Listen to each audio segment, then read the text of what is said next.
Hi, everyone. Thank you for joining. We're just going to wait another minute or so while people log on.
All right, we're going to go ahead and get started here. Good afternoon, everyone, on this Friday afternoon that started out with some snow and is now sunny. Welcome to our Friday installment of the We're in This Together webinar that's focused on business resources. I'm your host for today, Kim Casco. I'm President and CEO of the Iowa City Area Business Partnership. And on behalf of my peers at the Iowa City Area Development Group, the Iowa City Downtown District, and Think Iowa City, thank you for joining us today. So the purpose of our business resources webinar is really to connect you with local experts on various topics as they relate to navigating the COVID-19 pandemic. And we're very fortunate today to have Aaron Warner with us, who is the founder and CEO of ProCircular, a local information security and privacy firm. And Aaron is going to talk with us about how to keep our businesses' information safe while our employees are working remotely, and what businesses should be considering in general regarding cybersecurity during this interesting time. Before I turn things over to him, I do have a few quick announcements. One is around just a reminder about a joint resource website that us and our peer organizations have put together, and that's icareatogether.com. Please visit that website if you haven't yet already. We just this week launched an ad campaign to push that out further. It's got great resources for employers and employees and the community. We've got a couple of great events coming up, additional webinars coming up next week. Next week, our State of the Community, our Wednesday 2 p.m. webinar is going to be focused on education, and we will have superintendents from our school districts as well as members of ACT and others to talk about just state of education in our community and how they're navigating through this pandemic. We also, next Friday, will have another business resource webinar focused on preparing to thrive in the post-pandemic business climate. Lastly, we also have all of our social media sites on full gear here and are sharing out information that way. Also coming up, is our connections events. We got a lot of great connections events next week. Every Monday, the business partnership, we've got our virtual lunch connection that's open to everyone. Please join us, order in lunch from a local favorite of yours. We also, every Friday, have what we're now calling the Feel Good Friday Coffee Connections to get your Friday off feeling good. And that's every Friday at 8. And then next Thursday, at 4 p.m., we have our regular quarterly link event. This is our partnership event with our peer orgs. That's both for current members of the community, new members to the community, and just really as a way to kind of see each other and connect. During this physically distant time, we can still connect socially. So please join us for that and grab a drink, 4 p.m. And with that, I also want to cover some quick webinar logistics here. We will be capturing questions that you have. Aaron's got a great presentation for us, and we'll leave some time at the end to answer your questions. So as you have those questions, feel free to pop them in the Q&A box, and we will get to them if we have time there at the end. We'll also be recording this webinar, and we'll share that out with attendees, as well as share it out on our website after we are finished. So now to introduce Aaron. Aaron Warner is the founder and CEO of ProCircular. As I said, an information security and privacy firm focused on mid-sized businesses. He's a former CIO and CTO of Integrated DNA Technology, and he's spent more than 2 decades working in IT and information security. Aaron, oops, that's going to come next. You didn't see that slide. Aaron is a certified information systems security professional and certified security engineer and a full member of the FBI/DHS InfraGard partnership. That's a whole bunch of complicated words there, Aaron. Aaron has also earned an MBA from the Tippie School at the University of Iowa and enjoys cave diving, playing music, a good bottle of wine, and above all, time with his family. And also, for those of you who don't know, Aaron's in a band, in Daddy's Brothers Band, and is the lead singer. So there's a good picture of him singing. Sorry, Aaron, I had to put that in. Damn, you're killing me. So he does a lot more than just cybersecurity, but I always learn a ton from him about cybersecurity, and he's a great member of this community. And so Aaron, with that, I'm going to stop sharing this picture and we'll turn it over to you. Oh, Kim, thank you very much. I really appreciate it. I think it's really cool that you guys are taking such great steps to bring the community together at this kind of crazy time. And a big part of what I do, a big part of the reason that people work with the firm that I started is that they kind of want us to be in the know. So I have spent probably the last 3 weeks on the phone with CEOs and CIOs and all sorts of people in the state, learning about how they're handling this situation and asking questions about the things that are keeping them up at night. What are the things that they're seeing, from a cybersecurity perspective, but just from a business perspective as well. So I've wrapped some of that up into this presentation. Go ahead and share my screen. So here you have it. Tim already did the damage here, so there's that slide that you're supposed to have when you do a presentation.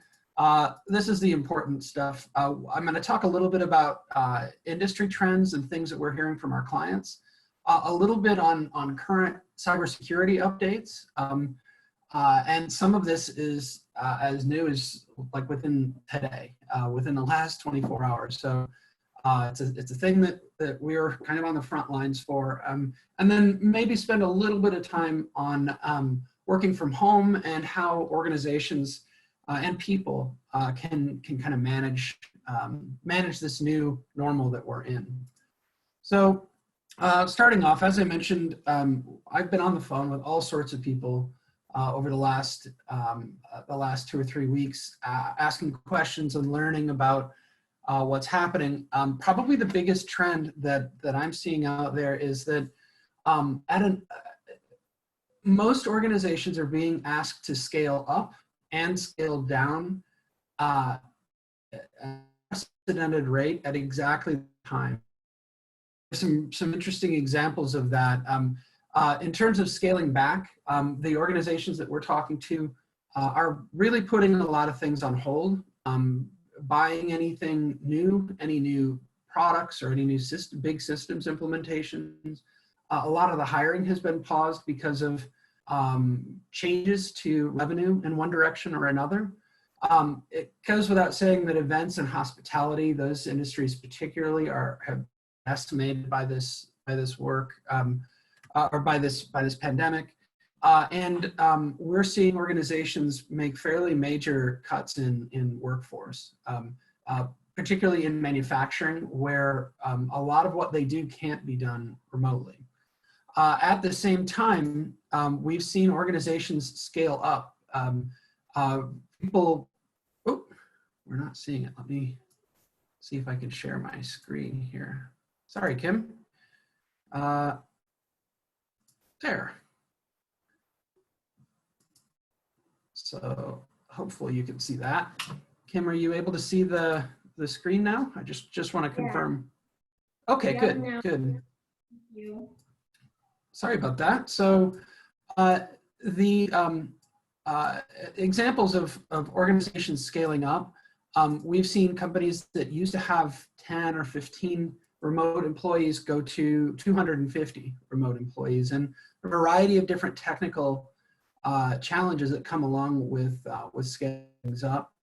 Telemedicine is another area. We have a lot of clients that work in healthcare, and examples of people filling in non-critical appointments with, instead of doing it in person, doing it over video conferencing and so forth. And the variety of different security and compliance related issues there. Online education is another one. We've seen a lot of firms that are using this as an opportunity to train their employees, and working from home is a great place to do that. So some industry specific examples, and all of this information, frequently I have to mask the names of our clients, but in all the examples where I'll use a client's name, we have permission, we have disclosure permission. One example of that is the airlines. We do cybersecurity work for the Des Moines airport, and Kevin Foley's the director there. He and I spoke. He said that on an average day, they have between 5,000 and 6,000 people. They have a parking lot with 5,000 spaces in it. And when we spoke on Monday of this week, they had 364 cars in the lot and had done 200 passengers that day. So it goes without saying that is a fairly drastic cut in the amount of traffic that they're getting through the airport. The other thing that I learned from Des Moines, canceling flights and changing flights is something that they do pretty regularly, as anybody knows. But changing routes is more like turning a battleship. So when you change the routes in and out of airports, you have to involve the pilots union, the stewards union, the airlines themselves, the FAA, all of the regional airlines, airports.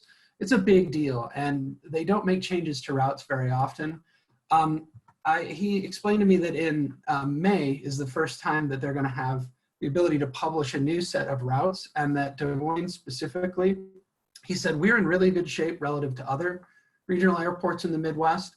We're only going to lose 80% of our flights in and out of Des Moines. So again, really major changes, and those are going to be long lasting. That's not a thing that's likely to change in a week or two. Other examples, working with some of our clients in healthcare, I was told that one in particular had gone from 2 or 3 telemedicine visits a day to around 500 patient visits a day. Lots of compliance issues associated with that in terms of privacy and some of the requirements to encrypt the video and the communications that they're having so that patient confidentiality is kept up. It's also, from a cybersecurity perspective, the area where we are seeing the greatest number of attacks. Part of the reason for that is that the hackers know that healthcare is incredibly critical during a time like this, during a pandemic, and they are least able to afford downtime. So the hackers are trying to get into the hospital to encrypt their workstations and to say, if you don't pay us, you're going to continue to be unable to operate. It's a form of extortion, and unfortunately it's very effective, and healthcare is one of the most greatly impacted industries at this point in time. Another place where we do a lot of work is in education. We hear of organizations that are being asked to go from 2,000 a week to 900,000 tests a week. Also some really interesting challenges from a business perspective. If you think about a test like the SAT or the ACT, a big part of that is security, making sure that that those tests are valid, that people aren't cheating on the tests. But when you do testing online, who's proctoring those exams? So what I've been told is that there's a big push in that industry to move to achieve learning outcomes without some form of a risky test, like write me a paper or give me a presentation, as opposed to fill in this test or take this test online. Government, you can see, and we do work both in government and in election security. Wisconsin was a pretty good example of what to expect in terms of the sort of chaos that goes along with trying to run an election during a time like this. There's also been a massive rush to support the cash outflow from the Payroll Protection Act. So groups like IWD and IA have absolutely crushed with demand from businesses around the state struggling to get funding. And lastly, manufacturing. Manufacturing, I mentioned, is difficult because they do has to be done physically, to be done on site. So we've seen pretty major shifts within manufacturing and organizations trying to secure those things now that everybody in the administrative part of the office has gone outside of work. On a maybe more positive note, the COVID situation has led to some interesting moves in terms of technical transformation, digital transformation. Companies, and ours is no different, have had to get really creative about how they use technology. It reminds me, I've been at this long enough to remember the Y2K situation, where you would have organizations that had legacy systems in place, and they said, you know, we need to get rid of these switches, or we need to get rid of this infrastructure, and we don't know whether it's Y2K compliant or not. So when you walked into the CFO's office, you would say, I don't know whether this is Y2K compliant. It's something that I have to replace. We're seeing some of that from a cybersecurity perspective related to COVID because of the demand for working from home. Desktop computers are going to go bye-bye. Everybody who decided to move their employees to laptops is feeling pretty good right now. The elimination of paper-based processes, and I think that's particularly true of institutions, so that you don't have to come in physical contact with somebody in order to complete a deal or execute a transfer. COVID has led to some really positive improvements when it comes to digital transformation. A few things that we're seeing in terms of cybersecurity. In March, there were something like 22,000 COVID-related domain names registered. That's primarily hackers, bad guys using covid.com or some form of a COVID-related name to try and get you, to email you, to try and get you to click a link so that they can hold your computer hostage, or so that they can take your computer over. We've seen them, no opportunity is lost on those guys. So we've seen a pretty marked spike in email and phishing attacks. Another one, and this is particularly true for smaller organizations, a thing called RDP. It's Remote Desktop Protocol. It's Microsoft's built-in method to allow you to remote into a computer. Larger organizations are usually pretty good about securing these things, but for example, like an accounting firm with 1 or 2 people in it, they don't have an IT staff. They usually are their IT staff. So people are, in the state of Iowa especially, are opening up RDP ports or access to their computer remotely in blinding numbers. So we're able to scan for some of this. It's kind of what we do. We have found at the beginning of the year, there were something like 12,000 RDP ports available in the state of Iowa. As of a couple of days ago, there were as many as 18,000. So it's gone through the roof. 15,000 of those, incidentally, are in the data center, the Azure data center in Des Moines. So short version, if you're going to need to remote into your computer, don't use RDP to do it. If you've got an IT department, ask them. If you don't, there are any number of different pieces of software that you can use to safely and securely access a computer from outside of the office. Another fairly major change, endpoints or laptops, the computer that's on your desk has become kind of the front lines. For many years, IT professionals and cybersecurity people have used what's called castle doctrine to protect their computer systems. It's not a new concept. It's thousands of years old. Historically, when you had something valuable that you wanted to protect, you would put it up on a hill, you build a moat around it, and you build really high castle walls. So that valuable thing that you had was inside of the castle, was easier to defend.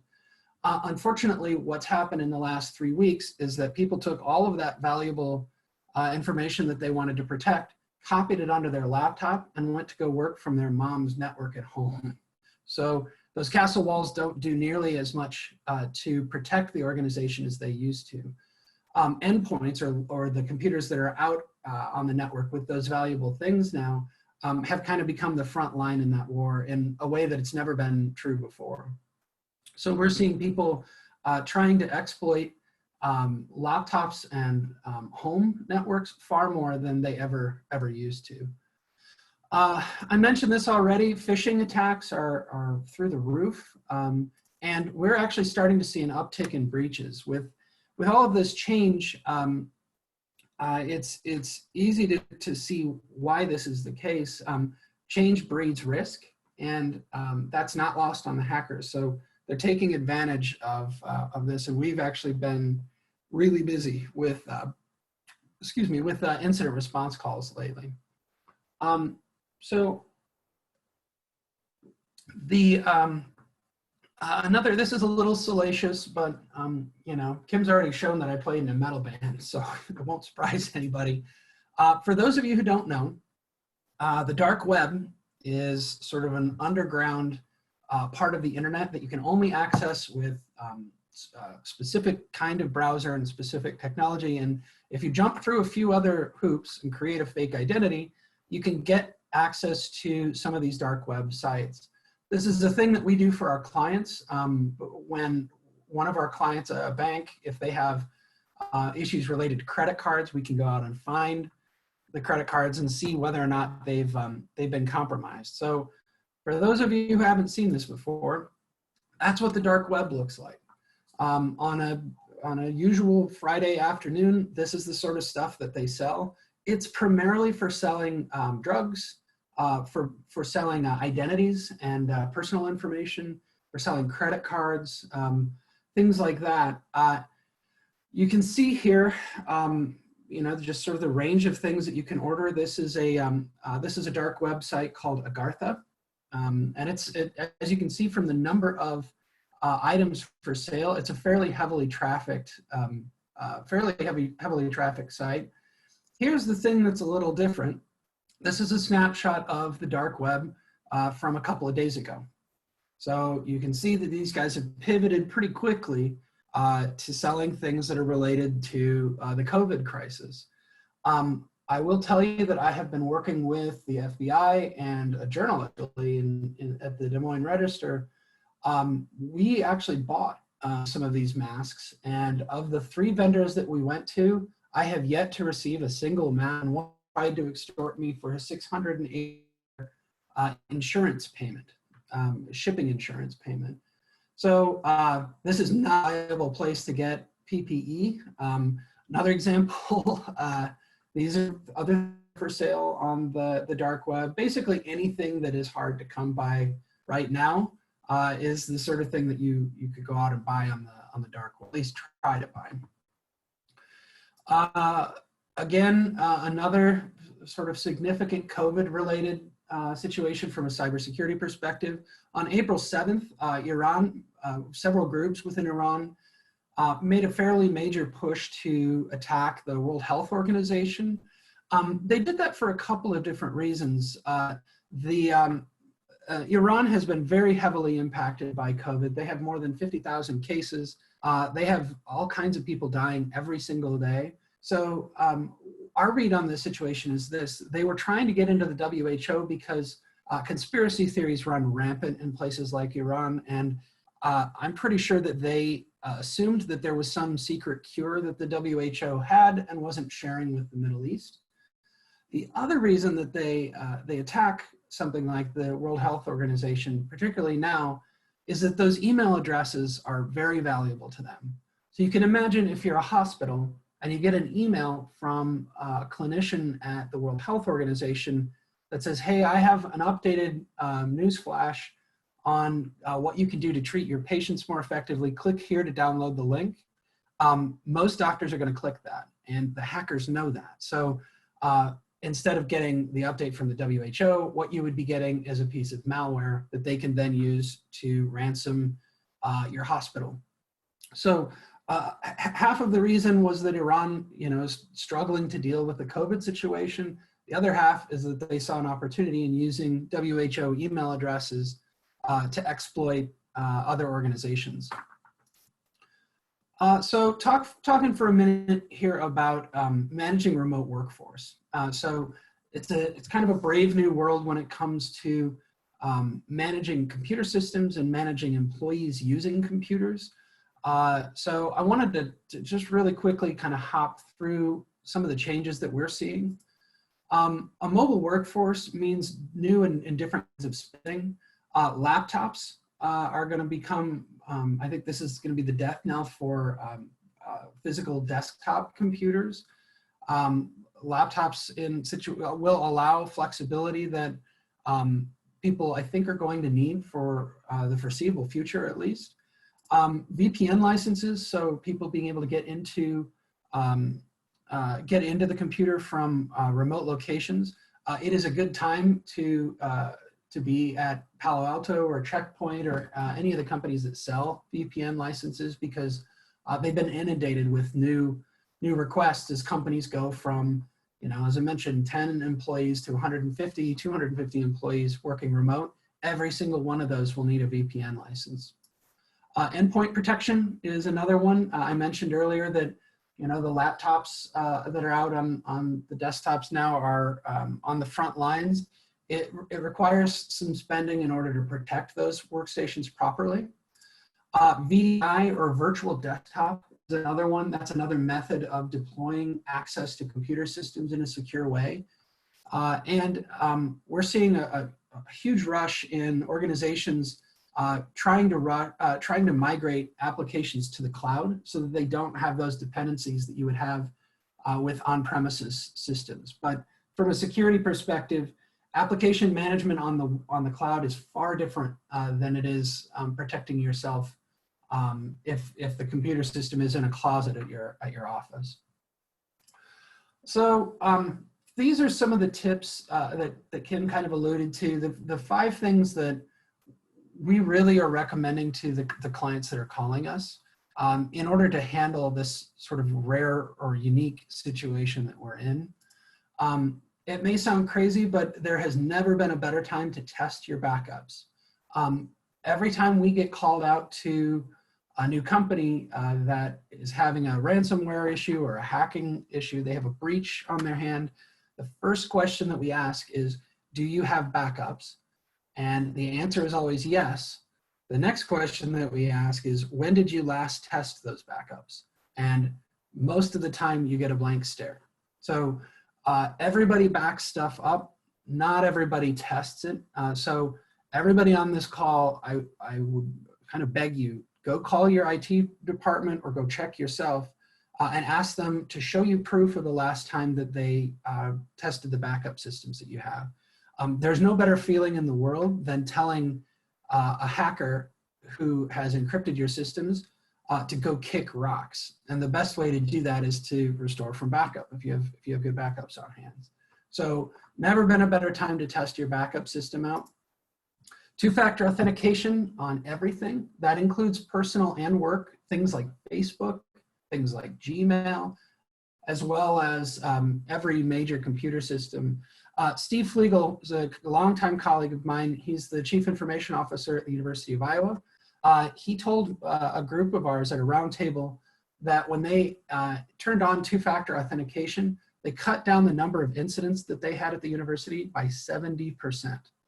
There are very few things that you can do in the world of cybersecurity that have an improvement of 70% associated with them. Rule of thumb here is that it's safe to assume that the hackers already have your password from one of the thousands of breaches that have happened, whether Target or Hy-Vee or Equifax or what have you. They don't have your phone. So if to get into your email, you have to have both your password and your phone, chances are the hackers aren't going to get in there. Cybersecurity insurance, please go get cybersecurity insurance. It's not terribly expensive relative to general liability policies, and it can be especially for a smaller organization, the difference between life and death. A typical breach will run between $50,000 and $100,000. A cybersecurity policy costs a fraction of that and usually will cover the cost of both the legal work and the cybersecurity work associated with getting your organization up and running. So I would never tell you that you just need a good cybersecurity provider, and I would never tell you that you just need insurance. The fact of the matter is that you need both, and they work in concert with one another. This is the pesky thing about Microsoft, but they're busy putting out update after update after update. It is a good time to force those updates on your workstation. So when you get into your office in the morning and it says, hey, you have 10 updates, click please update and go get another cup of coffee, because most of those updates are security related and they can make a big difference on the resilience of the computer system that you're running. Last but not least, incident response preparation. Even if it's informal, even if it's a Friday afternoon, hey, what would we do if we had ransomware? Walking through that process is really good practice, especially now that everybody is working remote. A lot of organizations have done tabletop exercises, and they tend to do them in conference rooms.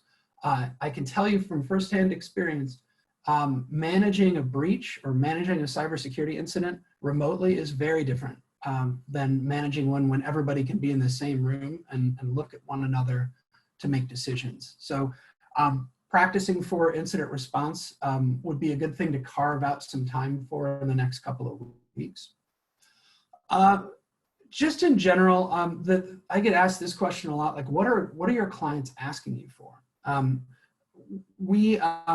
We're getting a lot of requests to review Office 365 infrastructure. So people who have moved to Outlook Online or moved their email to the cloud are starting to think long and hard about whether or not they've done so in a secure way. Similar thing, VPN and border review. Now that everybody's working from home, they want to make sure that they've got everybody working from home, but they want to make sure now that in a secure way. The other thing that we're getting asked about a lot is monitoring, so that when everybody is out working from home, it's a little bit like nobody back in the kitchen keeping eyes on things. So a lot of organizations are turning to us, turning to ProCircular to do their monitoring for them. I kind of alluded to this earlier, but what's happened in the last month, everybody was in a huge rush to get every organization able to work from home.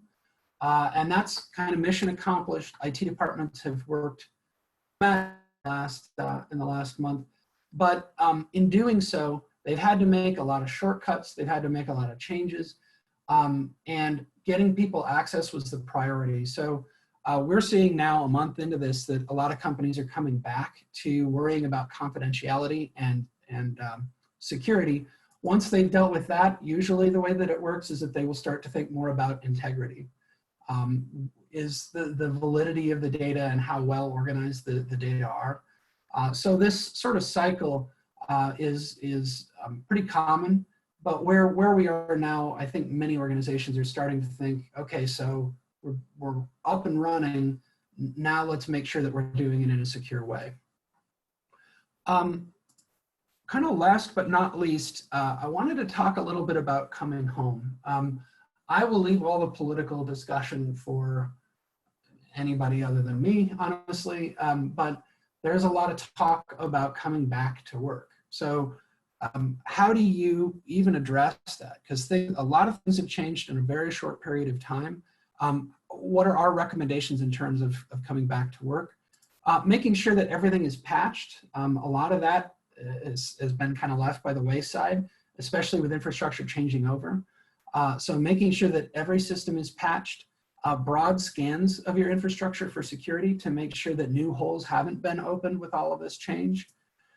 Better approach, testing those incident response plans, imaging workstations as they come back in, Some companies can get away with this, some can't.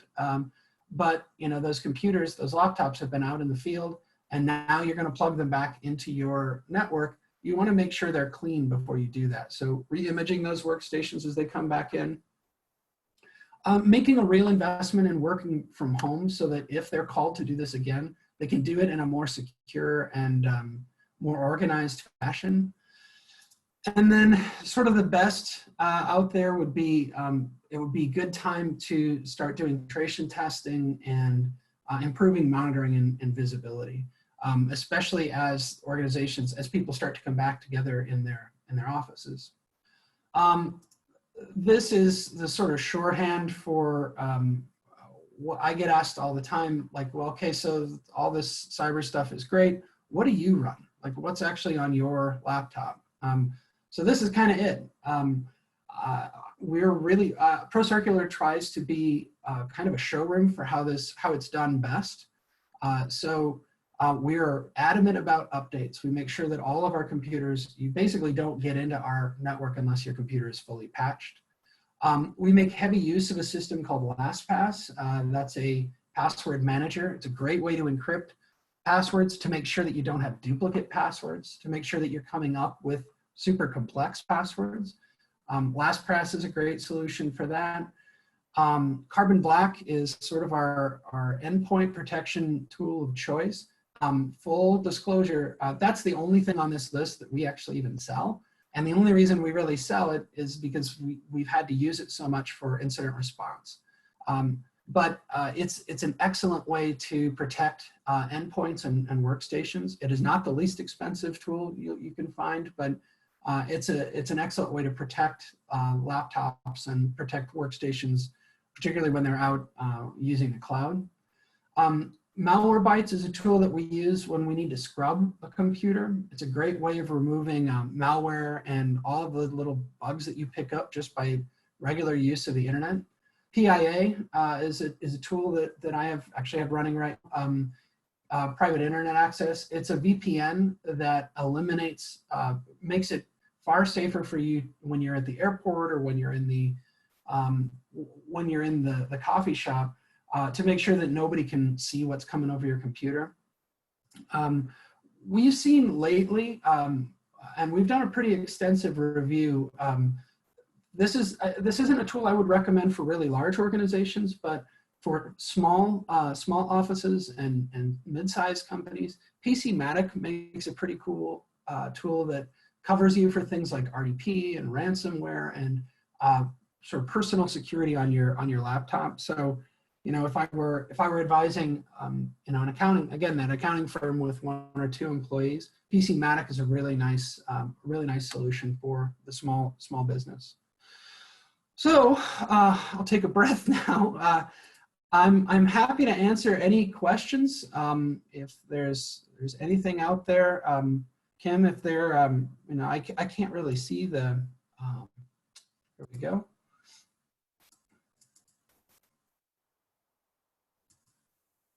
Yeah, if anyone has any questions for Aaron at this time, go ahead and submit them in the Q&A box. And in the meantime, while we do that, Aaron, question about Zoom. So I know Zoom's been in the news lately about some of their security issues, and they're kind of putting things in place to shore that up. I was just wondering if, I'd be curious just on your thoughts on just Zoom security and things that we can be doing as we're on all these Zoom meetings and webinars, both with the tool itself and just knowing, you know, there's stuff on our desks and maybe on our walls and things that people are seeing that maybe they wouldn't normally see and all of that. Yeah, that's a good,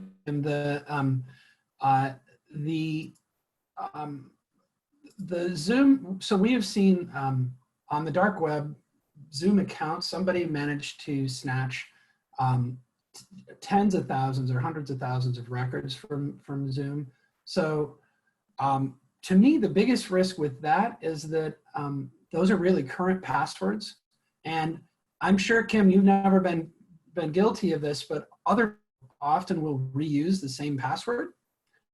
And if they have your Zoom password, there's a pretty good chance that they also have access to your Gmail account or your work email. That's where the real, for me, where the real security issue comes into play. Most of the things that I've seen from organizations who actually do get somebody who jumps into their Zoom account, it's more like they will screen share pornography, or they'll just get in and cause trouble and swear and that kind of thing. It's more disruption than it is like intellectual property theft or insider trading or that sort of thing.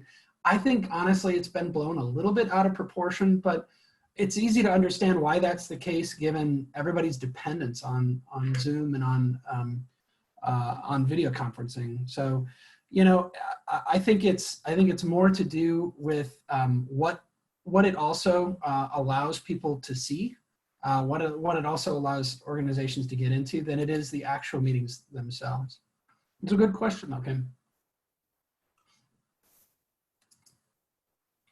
Well, if we don't have any further, I'm totally happy to kind of cut it early. It is almost 3 o'clock, which means that everyone can start day drinking. But thanks again for the opportunity to share. If anybody has any questions, I'm pretty easy to find. Yeah, stay safe. Yeah, and thank you, Aaron, for being with us today. You know, as I mentioned earlier, that you're just such a great community member and local resource, and I hope people do, you know, tap into your expertise, because you have a way of kind of making things simple and understandable, and this stuff is scary, and so but super important whether we're, you know, in a pandemic or not. And so, you know, thank you for sharing your insights and your knowledge and your expertise, and we look forward to kind of continuing the conversation. My pleasure. Take care, everybody. Great, thanks, Aaron.